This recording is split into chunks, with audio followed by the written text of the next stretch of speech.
Hello and welcome back to what is one of the most anticipated matches of this first weekend. We have Pandemic Legion versus Dystopia Alliance. I am Ravy, one of your hosts. I'm here with Zastro, and we have a very, very interesting fight coming up. This is two teams that we haven't seen anything quite like them yet in this weekend, and the match is about to start. I'll run down the first team. Pandemic Legion is running a Sleipnir, 3 Cyclones, and 2 Griffins. Meanwhile, we see 3 Ishkers, a Claymore, Widow, and a Carries for the Dystopia team. These are completely different setups. I'm curious to see how it goes. Dystopia is a really small alliance. They have a long alliance tournament history, but unless they play on alts, it doesn't seem like they're really that active, whereas PL is fighting all the time. So let's see if that inactivity hurts them. Dystopia, both these teams have a huge amount of tournament experience. We're seeing a team in Dystopia that has competed in every tournament except for the last one where they didn't make it into the draw, even all the way back to Tournament 1. And PL, who's won the tournament 3 times in the past. There's people on this team like Seamus Orzaz, the captain, or the leader of PL, Brianna, the captain. We've got Istvan, the leader of the famed Heist. A really great lineup here. We're seeing damage applied to the Widow of NT Rabbit right now. A lot of jamming graphics going up across the Pandemic Legion, but that Widow's taking damage so fast, I don't think any of those jams actually stuck.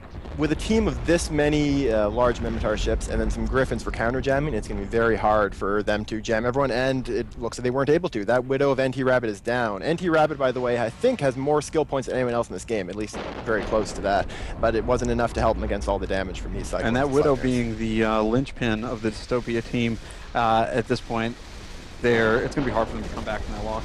It's going to be very, very difficult. At this point, they're going to go after the Ishkers if they can, grab the Claymore, but there's almost no DPS left, well, there wasn't a ton of DPS in the first place from Dystopia's team, but they really needed that Widow for the jams. As it is, we're seeing damage spread across the ships from PL. I can tell you right now, all of the PL battlecruisers, Cyclones and Sleipnirs, are all running ancillary shield boosters. That's what's going to keep them alive without requiring a logistic ship, and that's what allows them so much DPS. When you take out the logistic ship, rely on the ACBs for your tank, it allows you to put all your points into damage. It really leaves Dystopia without a very crunchy target to shoot at all. I mean, they could go for the Griffins, but that's just a 2-point frigate. Yeah, and they have been, and we see Lennox Halkin's Griffin go down. Taking down those Griffins are going to allow them to get the locks that they need with ships like the Claymore, but really what they need to do is bring down these DPS ships, and they haven't been able to do that yet. I like the Pandemic Legion setup here because when you have a logistics on your team, once that logistics goes down, your overall tanking ability suffers so greatly. But if Pandemic Legion were to lose one of those battle cruisers, it's nowhere near as catastrophic of a loss as losing the logistics ship. Plus, it allows them to have higher DPS.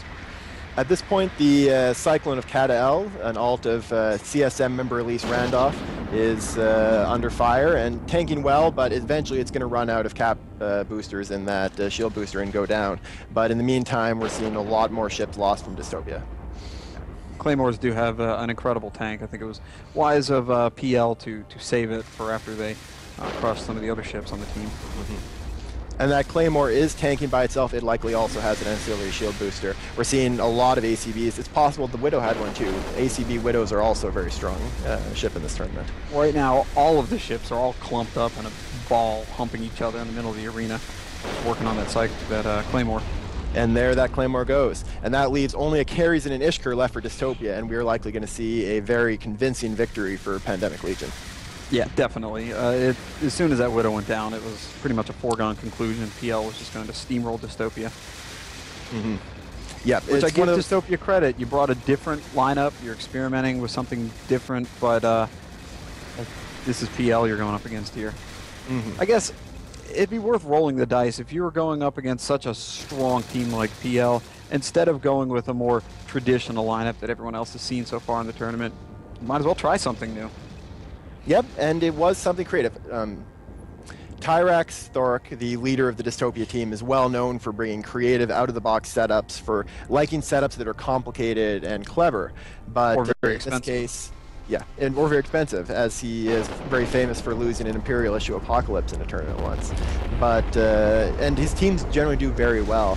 But in this case, PL just brought a massive amount of DPS. This is, I think, the highest at least but that I'd seen, the highest DPS team PL could have really brought.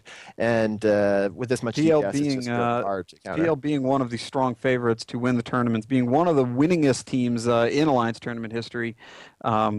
They claim their first win of this tournament. So congratulations to them, Pandemic. Dystopia, let's see if you can turn it around in the later prelims. And that will do it for this match. We'll see you guys in 10 minutes.